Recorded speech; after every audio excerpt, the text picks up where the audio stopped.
We gather here not to learn how to change the outer world, but to discover why the outer world has never been the source of our good. All the struggle, all the reaching and grasping, all the trying to make life obey our will, these belong to the old state of consciousness, the one that believes that power exists somewhere outside of our own being.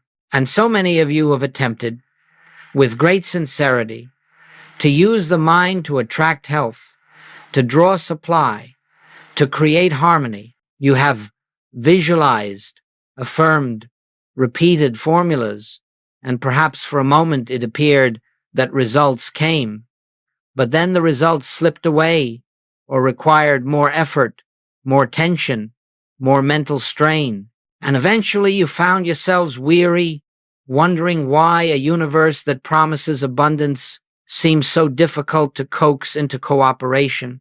I say to you, nothing is wrong with your desire for harmony, but the method by which you have attempted to attain it has been misplaced. The moment you try to make outer conditions conform to your will, whether through hard work or through mental manipulation, you are already living from the premise that good is out there, separate and apart from your own consciousness.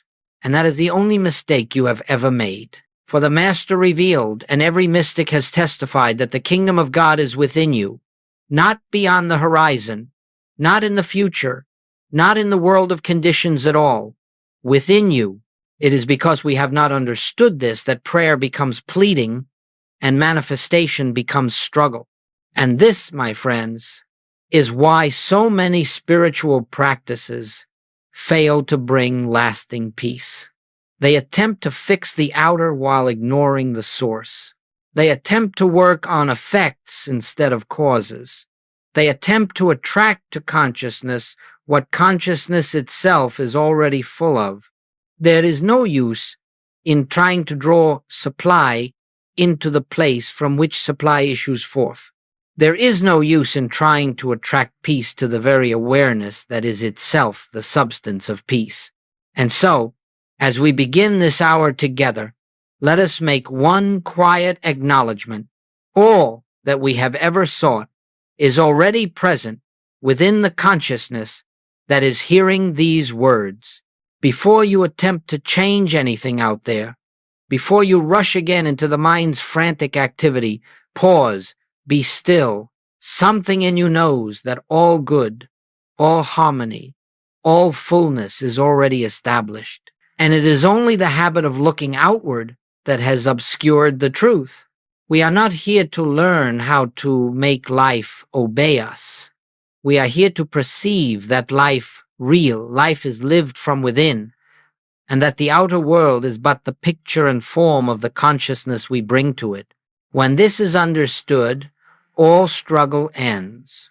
Not because you finally learn the right technique, but because you discover the futility of technique itself when the truth of being is recognized. And so we begin. Now, let us look more deeply into what the world calls the law of attraction. Not to oppose it, but to discern its limitation, for discernment is the beginning of spiritual vision. And I say this gently. The law of attraction, as commonly taught, is simply another form of seeking second. It begins with the belief that there is something outside your consciousness that you must draw toward yourself, be it wealth, companionship, safety, or healing. And the moment you accept that premise, you have placed the material world first and consciousness second. You have made the effect primary and the cause secondary, and this reversal is the entire difficulty. When you try to attract, you are secretly affirming lack. When you attempt to pull a good thing toward you, you are declaring that good is absent. Every time you visualize, hoping for a manifestation, you are testifying that you do not already dwell in the fullness of God's presence. And so the act itself, innocent as it seems, binds you to the very sense of separation you are seeking to escape. The human mind says, if I think hard enough, if I picture clearly enough, If I feel good enough, then good will come to me. But my friends, hear this well. The human mind cannot draw spiritual good. It cannot attract the gifts of God any more than a mirror can pull light into itself. The mirror reflects because it is placed before the light. The light is not the product of the mirror's effort.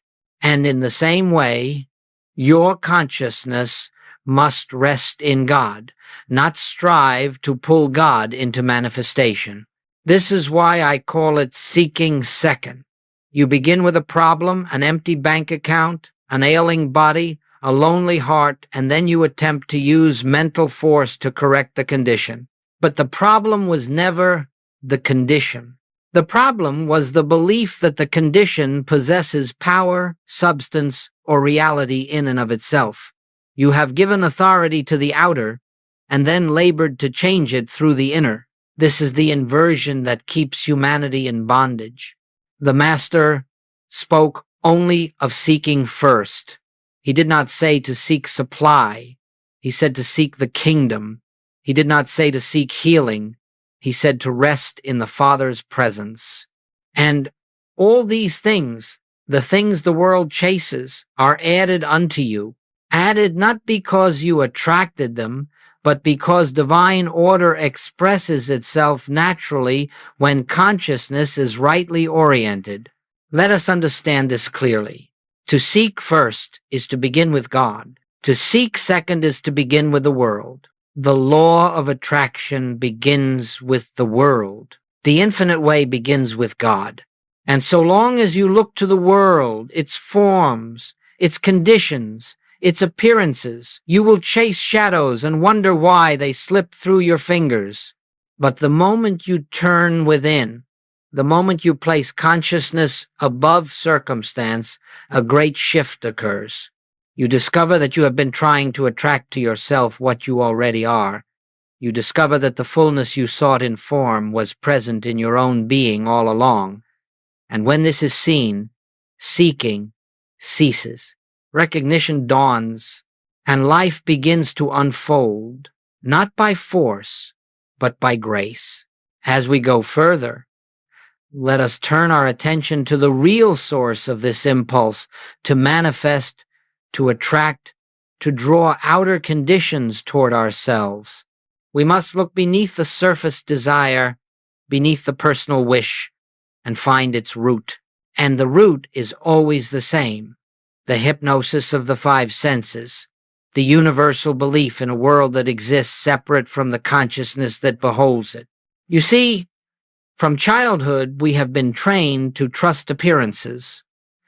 If the bank account shows lack, we believe lack.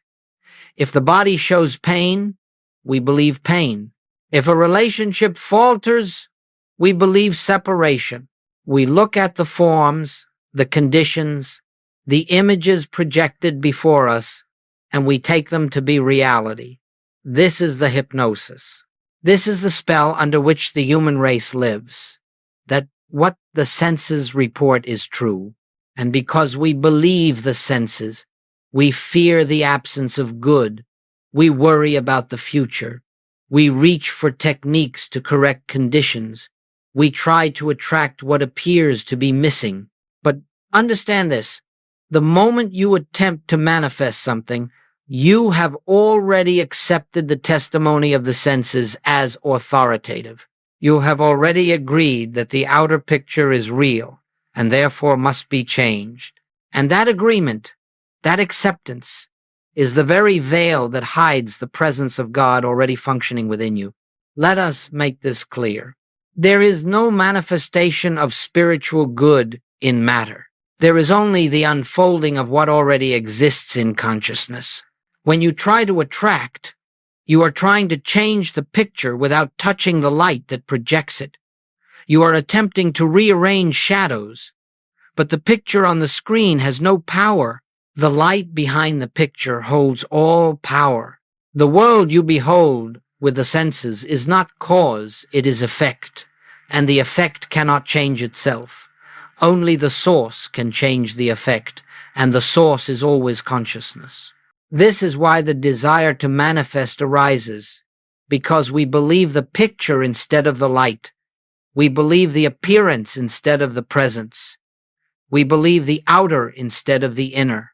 And so we seek outwardly, hoping for a correction, when the correction can only occur through a shift in awareness. The Master knew this when he said, "Judge not according to the appearance." He did not say to deny the appearance. He did not say to fight it. He said only, do not give it authority. Do not let it define your reality. For if you do, you will remain under the hypnosis of the senses, forever chasing conditions, forever trying to create better pictures on the screen of life. But the moment you realize that the senses cannot tell you the truth about God, the truth about supply, the truth about health, or the truth about harmony, something within you softens. The compulsion to manipulate the outer weakens. The desire to manifest fades. And in its place, a deeper hunger arises, not to attract, but to awaken, not to create, but to recognize. In that moment, you have broken the hypnosis. You have begun the great journey from sense to soul. And in that journey, you discover that everything you once tried to manifest was already present, awaiting your recognition. Now, as we move more deeply into this revelation, let us lay aside the entire premise of manifestation, for it has served its purpose. It has shown us the futility of trying to add to the fullness of God. And now we must turn to the principle that stands at the heart of the infinite way: recognition. Not effort, not will, not mental power, but quiet inward recognition of what already is. The whole of spiritual living rests on one cornerstone. God is the substance, the law, and the activity of your being. Not in the future, not when you improve yourself, not after a long discipline of the mind now.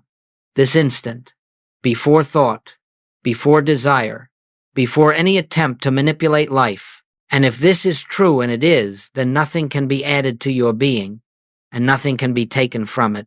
Supply cannot be added, because supply is already the nature of your consciousness. Health cannot be added, because wholeness is the life of your being. Harmony cannot be added, because peace is the essence of your identity. And so the spiritual path cannot be the path of adding. It can only be the path of unveiling. This is why manifestation fails. It attempts to create what is already present.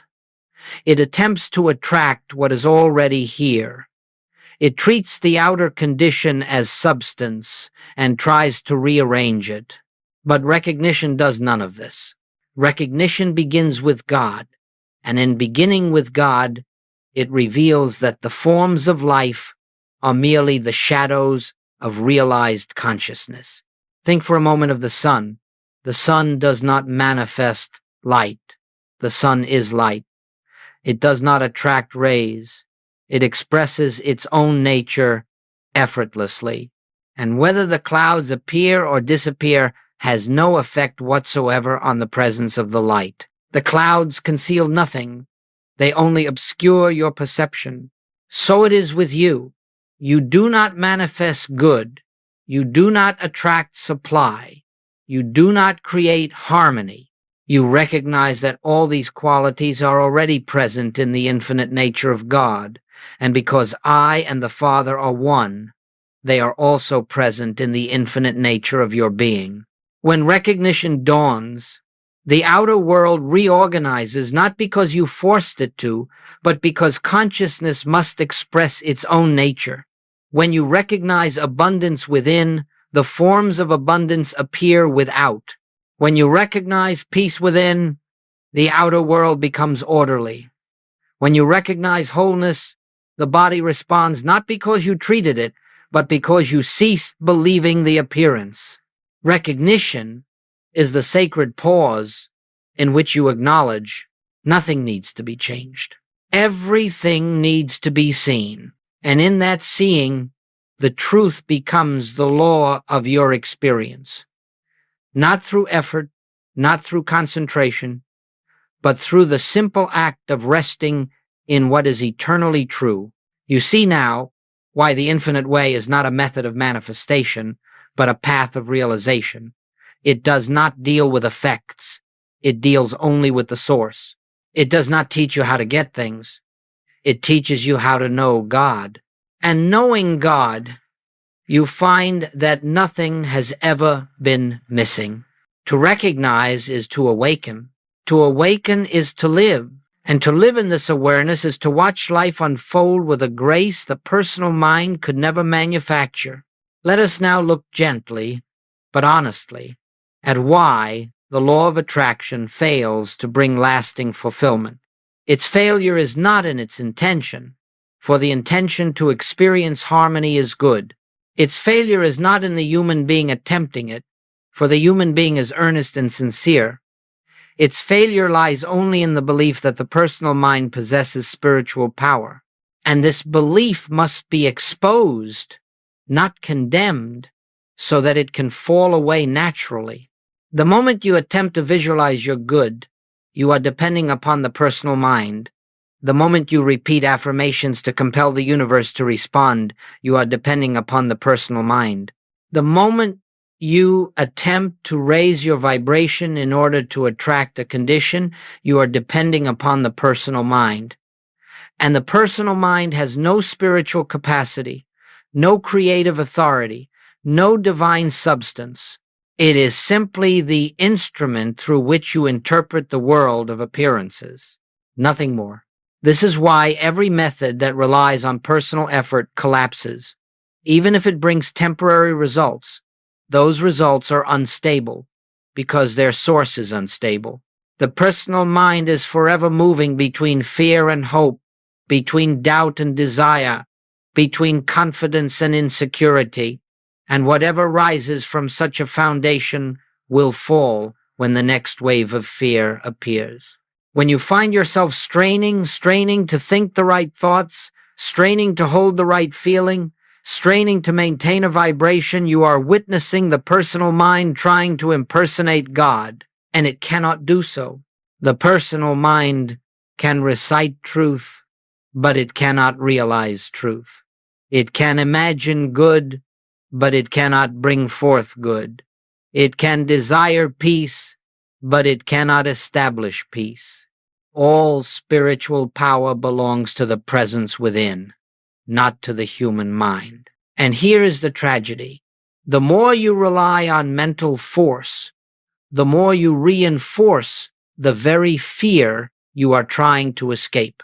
For every effort to manifest something carries within it the quiet confession, I do not have it. Every attempt to attract good carries the hidden message, I am separate from my good. And this sense of separation is the root of all fear. Fear is not dissolved by attracting better conditions. Fear is dissolved by realizing that there is no condition outside of the one presence, and that this presence is the substance of your being. When this realization dawns, fear falls away like a shadow in the light, and with it the entire compulsion to manipulate life. You see, now that the failure of the law of attraction is not a failure of principle, it is a failure of perspective. It begins from the premise that you lack something. The infinite way begins from the premise that you lack nothing. One begins with need. The other begins with completeness. One begins with outer desire. The other begins with inner recognition. One begins with the personal mind. The other begins with the presence. And so, the moment you turn from effort to recognition, you have stepped out of the realm of fear. You are no longer at the mercy of moods, vibrations, or circumstances.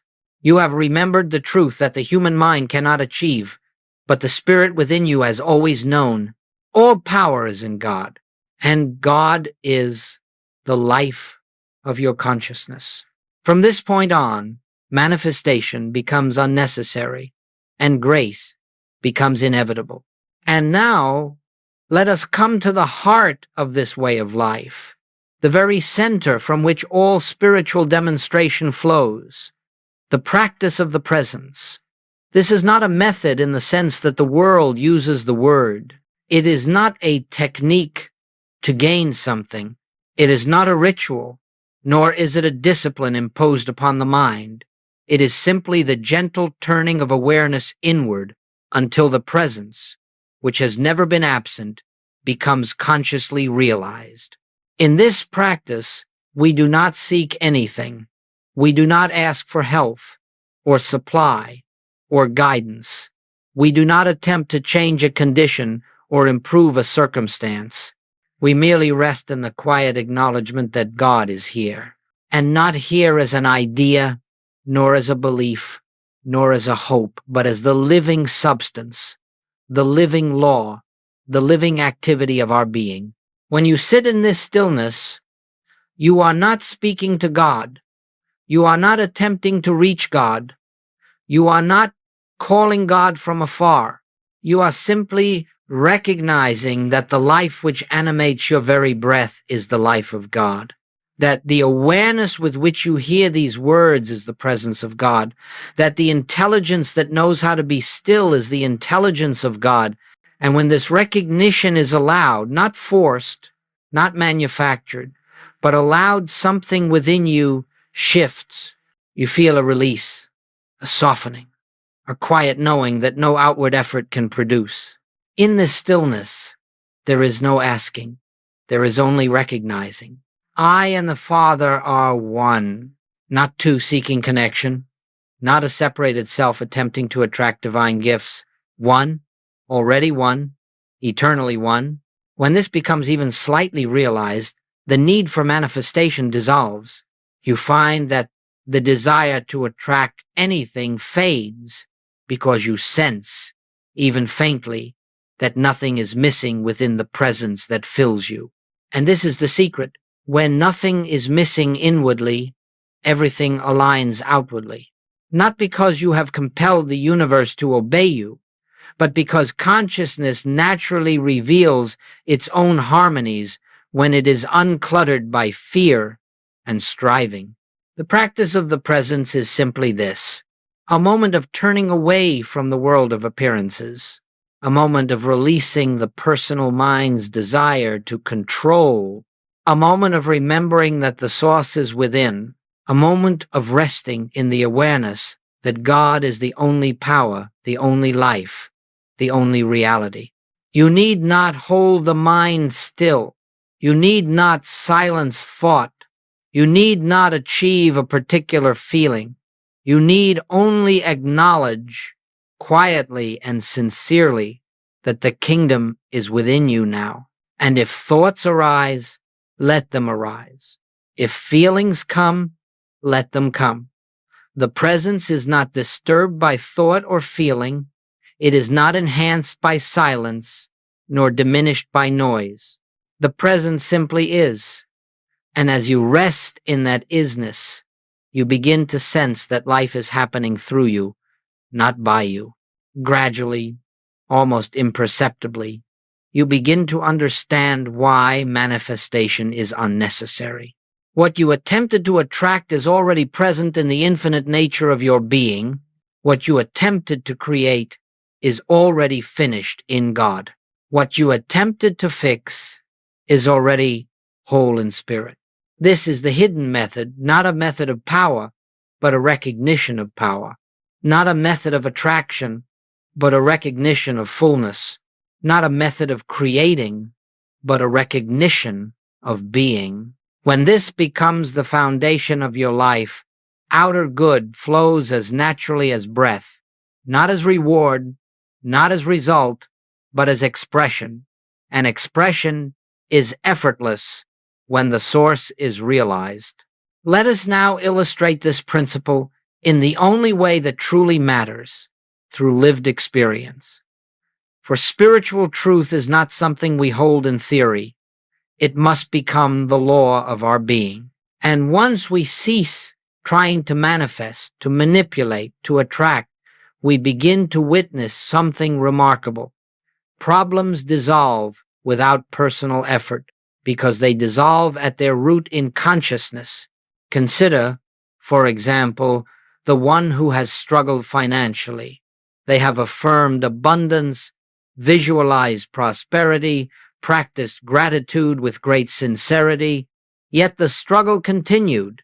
Why? Because each effort was born out of fear. Each affirmation carried within it the hidden belief that supply was outside, that the universe needed to respond, that something had to change out there. But the moment this individual turned away from attracting and began quietly resting in the presence, perhaps only minutes a day, something began to shift.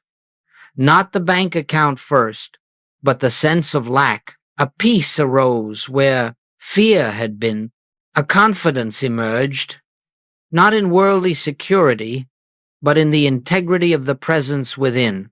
And as that inner assurance deepened, outer forms rearranged themselves, new opportunities appeared, unexpected channels opened, financial conditions softened, not because the person created new supply, but because they stopped believing in lack. Or think of one facing illness. They may have spent years affirming health, repeating truths, visualizing healing, yet the more they tried to manifest wholeness, the more conscious they became of the body, and the body's testimony is always limited. But when they ceased treating the body and instead practiced the recognition of the presence, just resting without asking, without seeking, they discovered something profound. Peace. Not bodily comfort at first, but peace. And that peace is the first evidence of the Christ realized in consciousness.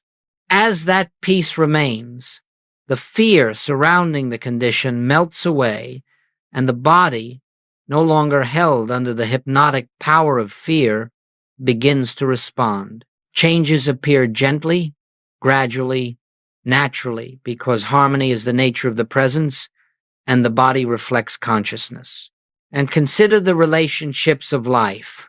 Many attempt to manifest love, attract soulmates, or fix discord through effort. But the moment you cease trying to change another person and instead recognize the Christ within them, something shifts. You stop relating to their personality. You stop reacting to their behavior. You behold, quietly and inwardly, their true identity. And that recognition, never spoken, never imposed, begins to soften the atmosphere of the relationship.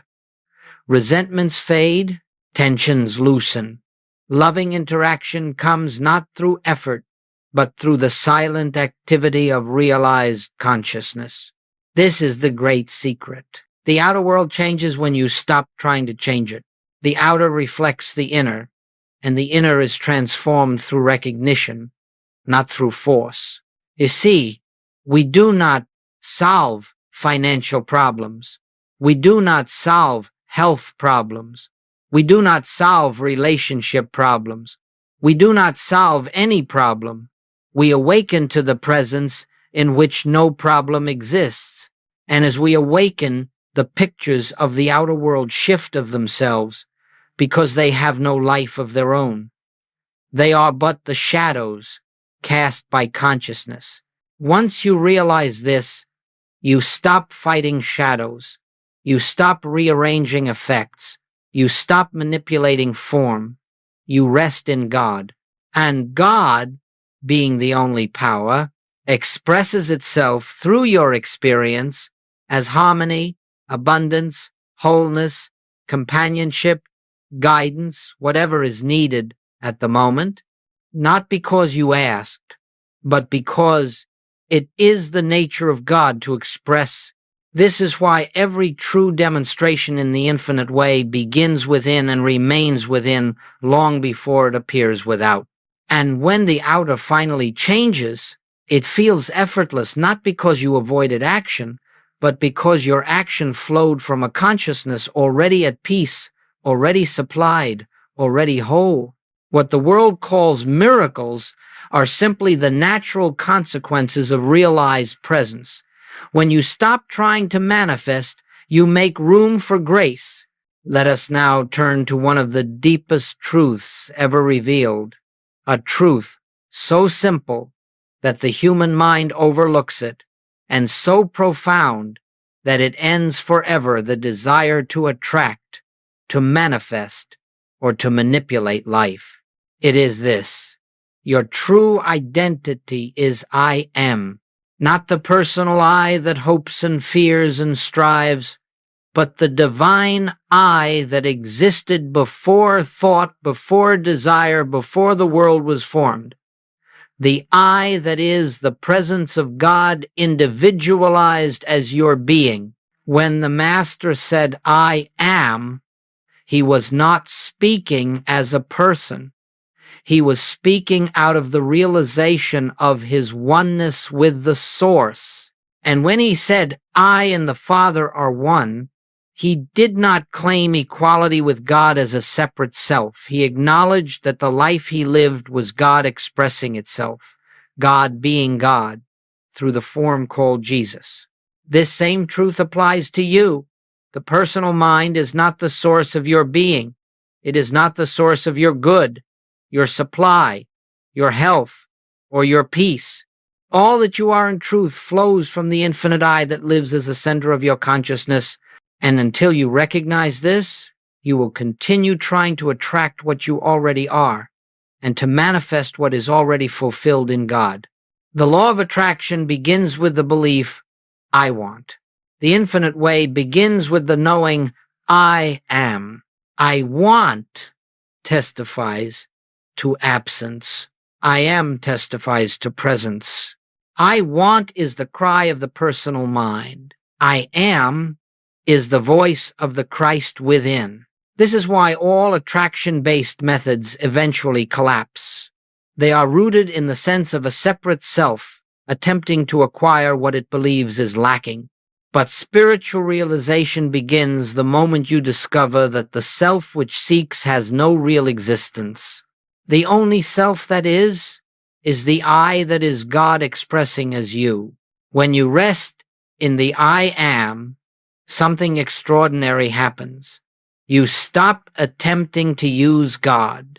You stop asking God to do things for you. You stop trying to make life conform to your wishes. Instead, you become an instrument through which God reveals its own nature. Do you see the shift? You stop directing God. You begin witnessing God. You stop trying to attract conditions. You begin allowing consciousness to express. You stop thinking of life as something outside yourself. You begin to recognize that all life is flowing from within yourself. In this awareness, problems lose their urgency because you sense that no problem can alter the nature of the I that you are. Circumstances lose their power because you no longer believe that conditions can either give or withhold your good. Even desire itself becomes purified, for you no longer desire from lack, but from fullness. What you call desire becomes simply the movement of the divine within you, drawing you into greater unfoldment. And as you live from the I am, outer harmony appears naturally, not as a reward, not as a result, but as the natural expression of realized being. Just as the sun does not strive to shine, and the rose does not try to bloom, so the individual who abides in the I am does not attempt to manifest good. The good simply reveals itself. This is the end of attraction. This is the beginning of realization. And realization is nothing more and nothing less than the recognition that who you are in essence is the very presence and activity of God. In that realization, life unfolds without resistance, without fear, without effort. To live from the I am is to live from truth. To live from truth is to live in freedom. And to live in freedom is to discover that all the good you ever sought has been within you, awaiting only your recognition. And now, as we bring this hour of contemplation to its close, let us rest for a moment in the fragrance of what has been revealed. For the purpose of this teaching is not to add more knowledge to the mind, but to awaken something deep within the soul, something ancient, something eternal, something that has always been present but seldom recognized. You have seen that the entire struggle of human existence arises from one simple misunderstanding: the belief that good must be gotten, attained, achieved, or attracted. And from this belief flows all fear, all striving, all sense of insecurity. The world says, get. Spirit says, be. The world says, acquire. Spirit says, recognize. The world says, try. Spirit says, rest. The great shift of the spiritual life is the shift from getting to being, from seeking to knowing, from desire to realization. And this shift is not accomplished through effort, nor through discipline of the mind, nor through willpower. It happens in the quiet moment when you cease trying to make life yield its treasures and discover that the treasure is already within you.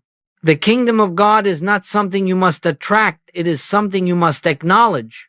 The presence of God is not something you must invoke, it is something you must recognize. The grace of God is not something you must deserve. It is something that has always been functioning even when you were unaware of it. As you go from here, do not ask how to hold on to this awareness.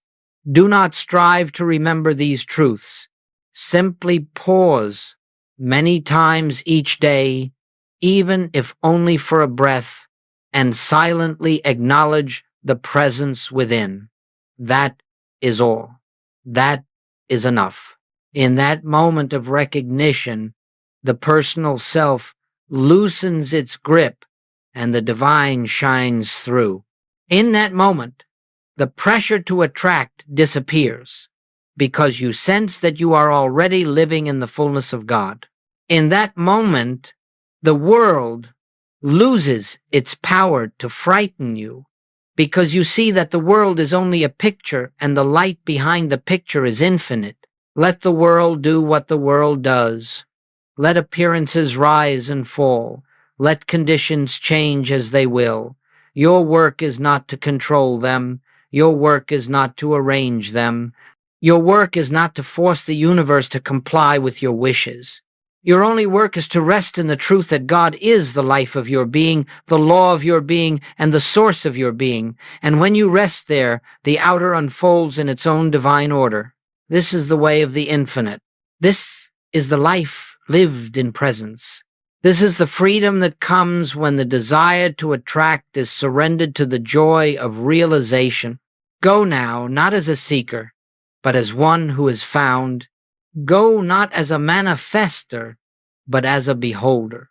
Go not as a separate mind trying to reach God, but as the consciousness through which God reveals its own perfection. And let this truth abide in you. All that you have ever sought is already present within the I am that you are. And in that recognition, all things are added by grace, not by effort. Peace be unto you.